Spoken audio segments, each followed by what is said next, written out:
hombre de Mesoamérica, como el hombre de cualquier otro lugar, vivió en tiempos antiguos pendiente de los dioses. Dedicó su esfuerzo y su tiempo a edificar templos en los que rendirles culto. Y gracias a eso sabemos algo, no demasiado, de culturas que sin ese afán constructivo al servicio de los dioses habrían pasado por este mundo sin dejar testimonio alguno de su existencia. Pero hay un aspecto de los templos mesoamericanos que los hace equiparables a los de Sudamérica, el Mediterráneo, Asia y por extensión a los templos que edificó el hombre antiguo.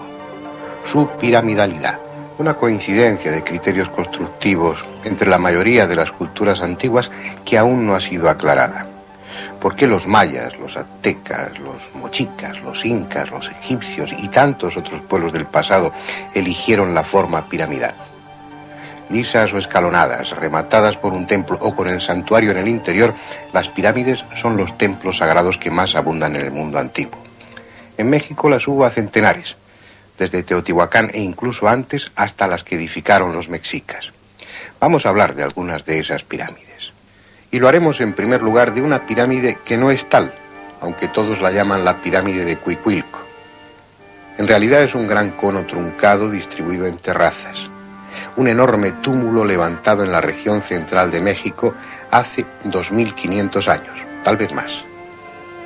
Primitivo y distante, el cerro artificial nos une, a pesar de su vejez, con aquella gente de la que apenas sabemos, porque es un monumento que refleja el mismo afán de trascendencia, la misma angustia ante el morir que los hombres de ahora continuamos sintiendo. La mal llamada pirámide de Cuicuilco era, como no, una plataforma para el más allá, un lugar en cuyo derredor enterrar a los muertos.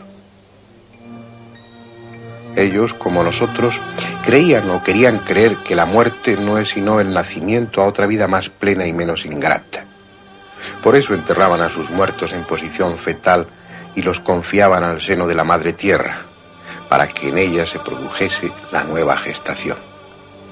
Piadosamente, como 1000 pueblos en 1000 tiempos diferentes, los que construyeron el túmulo de Cuicuilco colocaron en las tumbas de sus familiares vasijas con ofrendas, con alimentos y pequeñas figuritas de barro que representaban probablemente a familiares o a servidores. La idea debía ser para que les acompañaran en esa nueva vida o para que aliviaran la tremenda soledad de esperar al nuevo nacimiento. En cualquier caso, gracias a ese culto que rodea a la muerte, sabemos de ellos, sabemos de su vida, de sus costumbres y de su industria.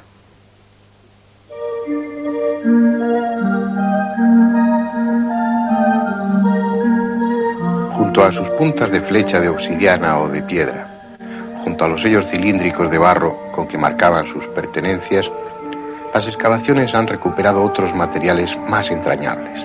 Una artesanía singular, de aparente ingenuidad, pero que al tiempo es un retrato fiel y desconcertante de esa época y ese lugar tan alejado en el tiempo. No son dioses o demonios, son ellos mismos, los que habitaron el Valle de México en la misma época en la que en otro viejo continente se fundaba Roma. Ahí están sus mujeres vestidas con airosas faldas, o esos personajes arrancados de lo cotidiano, como las descoloridas fotografías de un álbum familiar, con sus elaborados peinados, sus tocados de turbante, sus pendientes, sus collares, personajes que a veces resultan insólitos, con un velo que le cubre boca y nariz, como si de un árabe se tratara, y cuya cabeza se adorna con un sombrero de aire asiático.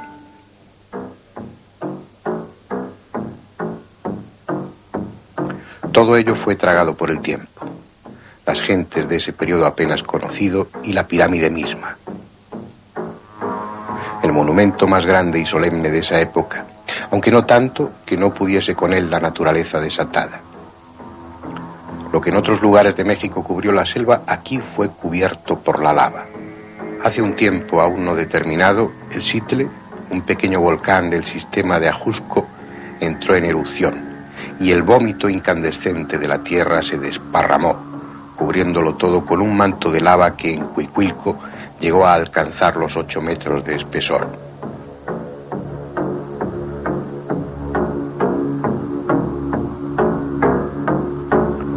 Los que sobrevivieron se marcharon de ese lugar abrasado y la mal llamada pirámide quedó sola, con su collar de tumbas alrededor, medio cubierta con un grueso sudario, hasta que las gentes de ahora la liberaron de él, haciéndole un sitio entre sus edificios de cristal y cemento. En muchos sentidos, el túmulo de Cuicuilco resulta lógico. Al fin y al cabo es una imitación de lo que la naturaleza hace. Esos cerros cónicos han estado presentes también en el mundo antiguo. En muchos pueblos, cuando llegaba el momento, se acumulaban toneladas de tierra en un lugar que había elegido el sacerdote y se levantaba ese cerro artificial, ya fuera para utilizarlo como túmulo funerario o simplemente como un recinto sagrado que sobresalía por el resto del paisaje. Lo lógico habría sido conservar esa forma cónica. Sin embargo, en México, como en tantos otros lugares, en un momento determinado y sin que sepamos por qué, se abandonó esa forma y se pasó a la forma piramidal con una base rectangular o cuadrada. Sin contacto con otros continentes, aislados y ajenos, según los arqueólogos, a cualquier influencia, los antiguos habitantes de Mesoamérica descubrieron las pirámides y con ellas llenaron sus valles o sus selvas.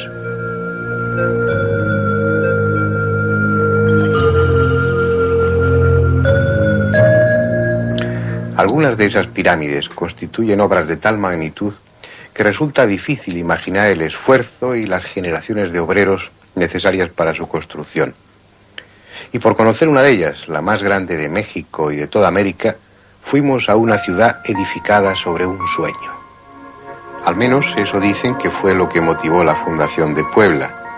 Sucedió una noche, la víspera de la festividad del Arcángel Miguel, allá en el siglo XVI. Dormido en su cama, el obispo don Julián Garcés tuvo inquietos sueños. En ellos vio un hermoso y dilatado campo, atravesado por un río de aguas transparentes y cercado por otros dos ríos que dejaban entre ellos un extenso lugar alfombrado de hierbas y flores. Por si había alguna duda de qué será el lugar que andaba buscando el obispo, en el sueño aparecieron varios ángeles que con cordones plateados delineaban una ciudad. Ya despierto, mandó llamar a varios franciscanos y con ellos y otros hombres de la zona se fue a buscar el lugar soñado. Y lo encontró. Allí fundó la noble y leal ciudad de Los Ángeles, que con el tiempo vendría a llamarse Puebla. Desde ese día, el 16 de abril de 1531, la población no dejó de crecer y hermosearse hasta convertirse en una de las más bellas ciudades de México. Pero no fue en realidad un descubrimiento del obispo. Desde 600 años antes de Cristo ya venía estando ocupada. Al principio por labradores sin gran arte ni oficio. Más tarde fue creciendo bajo la influencia de otras culturas como la de Teotihuacán. Los adoratorios fueron multiplicándose hasta que la ciudad se convirtió en una ciudad santuario en la que todos los pueblos han ido dejando una aportación de su estilo, desde los olmecas hasta los mexicas. Bajo la influencia de unos y de otros, la ciudad creció y crecieron sus templos, y uno de ellos en forma tal que no hay ningún otro que pueda compararse en tamaño por toda América. A falta de otro nombre se la conoce como la pirámide de Cholula, un monte artificial cubierto de vegetación al que pocos de los que lo vieran por primera vez atribuirían un origen distinto al natural, sobre todo por la presencia de una iglesia en su cumbre, pero no es monte, sino pirámide levantada por el hombre, la más grande pirámide de América. Cada lado de su base mide 350 metros y la altura se acerca a los 65. 3,5 millones de metros cúbicos es su impresionante volumen. Mucho para ser obra del hombre y apenas nada comparado con la inmensa mole del Popocatépetl, el volcán sagrado cuyo rostro está eternamente cubierto por la nieve. Como tantas otras pirámides mexicanas, es la última piel de un viejo corazón, edificada sobre otra y esta sobre una aún más antigua. En la maqueta no está la actual, representada por el foso rectangular y la cúspide, para que pueda verse la otra pirámide anterior, con 9 terrazas escalonadas y otra más primitiva cubierta por ella. Como parte de la última estructura, cubierta de monte bajo y árboles, está la iglesia coronando el conjunto a modo del copete de una tarta. el postre apoteósico de un banquete en honor del sincretismo. Los nuevos dioses se imponen a los viejos, pero los lugares sagrados permanecen. No importa que en ellos los templos se amontonen, porque es en función de ideas parecidas, al servicio de religiones que en el fondo son todas similares. Solo cambia la envoltura. El contenido es siempre el mismo, el diálogo del hombre con los dioses. En cierto modo es aleccionador que iglesia y pirámide formen un todo unido, inseparable, hasta que un día otros vengan y sobre iglesia y pirámide construyan otro templo. Dice una leyenda, anterior a la llegada de los frailes españoles, que hace mucho tiempo, cuando el último diluvio destruyó la tierra, sobrevivieron 7 gigantes o 7 reyes, y que uno de ellos mandó construir la pirámide de Cholula para llegar hasta el cielo. Enojados los dioses, la destruyeron por el fuego y confundieron la lengua de sus constructores para que así no pudieran volver a intentarlo. Y es casualidad extraordinaria, si es que hay algo de casual en las leyendas, que se trate de una historia similar a la que otro pueblo inventó para justificar la existencia de una pirámide igualmente colosal a la que llamaron Torre de Babel. Al contemplarla así, cubriéndose de sombras, uno piensa que, como las de Egipto, la pirámide de Cholula tiene respuesta a preguntas que el hombre aún no se formula. Que ella sabe, entre otras cosas, con qué ladrillos se construyeron esas leyendas que hablan de lo mismo en diferente lugar y en distinto tiempo.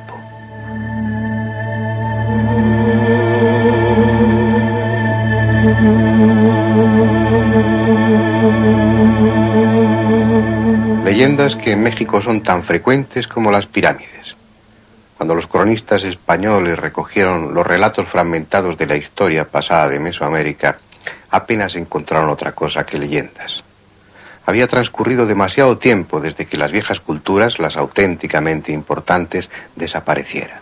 Los mexicas carecían de historia digna de contarse y se habían adjudicado para sí la de otros pueblos, pero deformada ya en leyenda.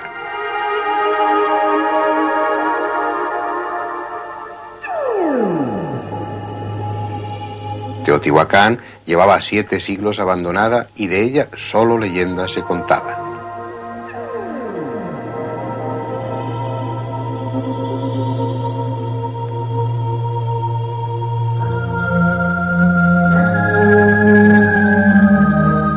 Los mayas, que aún había a la llegada de los españoles, apenas tenían ya que ver con los antiguos mayas de Tikal o Palenque y solo leyendas recordaban.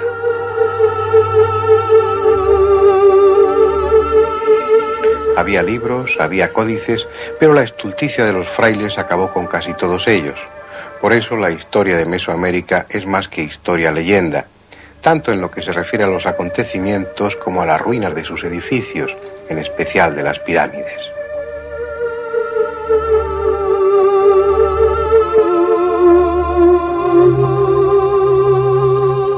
Hubo de aquellos pueblos uno que sintió como ningún otro la fiebre piramidal, llevando su locura geométrica al extremo de construir pirámides agudas como puntas de flecha en el ambiente menos propicio. Fue el extraño pueblo de los mayas, los señores de las selvas, los medidores del tiempo, los orfebres de la piedra.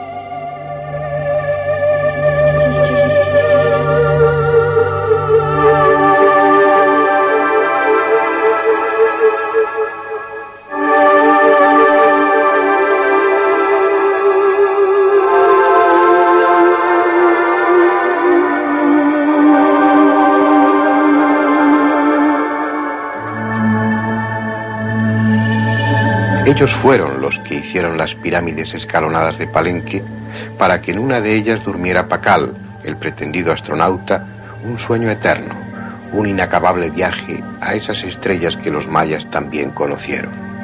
Después, esos constructores de pirámides dejaron sus ciudades del sur al abrazo de la selva y se fueron a otras tierras, dejando por el camino parte de su historia, pero no de sus conocimientos.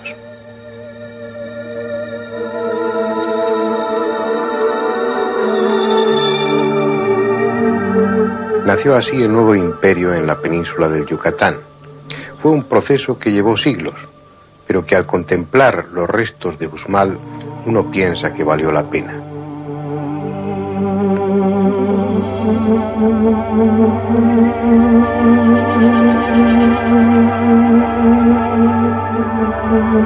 En las nuevas tierras surgieron muchos asentamientos mayas.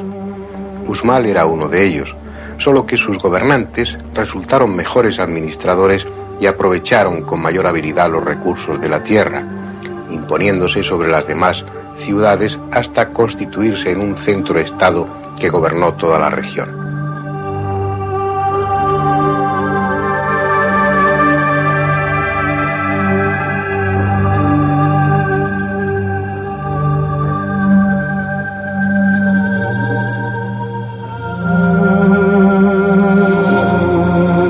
Creció en recursos y creció en edificios. La no olvidada técnica de arquitectos y canteros encontró medios para manifestarse y siglo a siglo se fue construyendo la más hermosa ciudad del Yucatán, la de los frisos más ornamentales, la de los edificios más solemnes.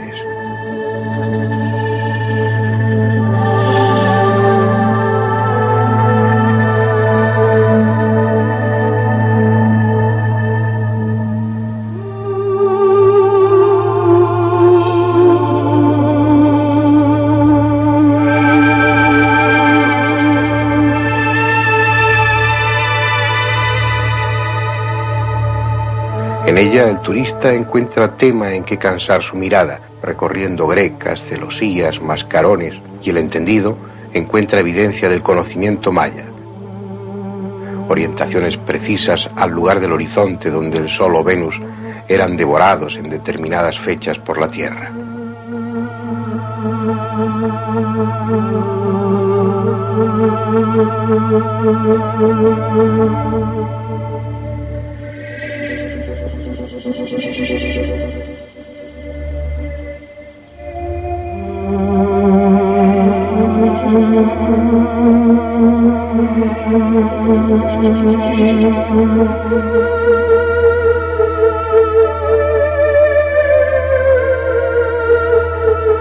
Pero también hay leyendas y una pirámide en la que convergen todas ellas. Es la casa del mago, a la que también llaman la pirámide del adivino. Cuentan que un enano, más travieso que malintencionado, se encontró un día dos instrumentos musicales, un tuncul, que es similar al tambor, y un sot, que es como los mayas llamaban a las sonajas. El enano los hizo sonar, y al oír su sonido, el rey de Uxmal palideció. Según la leyenda, aquel que hiciera sonar esos dos instrumentos terminaría por convertirse en rey de la ciudad. Cuando supo que se trataba de un enano, le desafió a un duelo singular. Debían romperse cocoyales, que son frutos de cáscara muy dura, sobre la cabeza hasta que uno de ambos quedara muerto. El enano, aleccionado por su abuela, se construyó un casco de piedra que disimuló con cabello, y de esa manera fue quien sobrevivió a la prueba. Así pues, se convirtió en rey de la ciudad, y fue quien mandó construir esa pirámide para utilizarla como vivienda. Yo no sé si tan absurda historia está fundamentada en un hecho real, pero al menos es la que figura en las guías de turistas.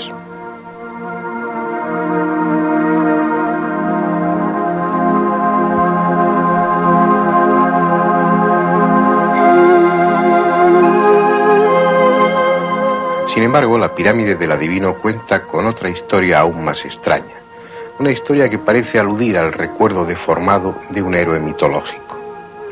Un niño que nació de un huevo incubado por un hechicero. En un solo año, aquel niño de origen celeste se convirtió en hombre adulto y derrotó al gobernante de Uxmal, ocupando su puesto. A él se le atribuyen muchas y colosales proezas, entre ellas la de haber construido esta pirámide en una sola noche. La realidad es que fueron necesarios varios siglos para terminarla, porque se trata de 5 estructuras superpuestas, y puede que aún haya alguna más sin identificar. Fue una de las pirámides genuinamente mayas, tal vez la última. En cierto sentido, un monumento que ellos levantaron en memoria de sí mismos.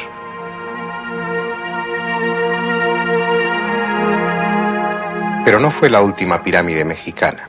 Después hubo otras muchas. En cada una de ellas se encierra una leyenda y en todas late el mismo misterio, el de su forma, mantenida allí y en otros pueblos durante milenios por alguna razón poderosa que los hombres de hoy desconocemos.